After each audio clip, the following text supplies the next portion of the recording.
ما انا برضه عايز اعرف، انا بتساءل هنا، انا واحد من جمهور النادي الاهلي دلوقتي. هو في ايه؟ هنطلع نقول للناس ايه؟ هقول للناس انا بادئ الدوري بتعادل وتعادل وهزيمه وتعادل وتعادل. طب وبعدين؟ طب واللي جاي من عند الماتش الجاي سيراميكا.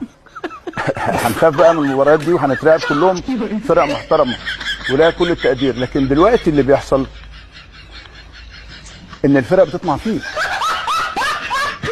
ان الكل طمعان فيك. انت وانت واحد كورنر مرفوع، الراجل لوحده بيحطها بدماغه لولا الشناوي، يعني في ايد الشناوي في المكان اللي هو كان موجود فيه، وترد للراجل تاني ومحدش بيشارك مع الراجل يحطها فوق العارضه ولا جنب العارضه. لا وانا طبعا ماشي تعادلت، اتحسب عليا بينالتي في الدقيقه 65، ده انا عندي لسه 25 دقيقه. 25 دقيقه دول في عمر النادي الاهلي دول ظهر. ده انا ما بهددش يا جماعه. ايه ده يا جماعه؟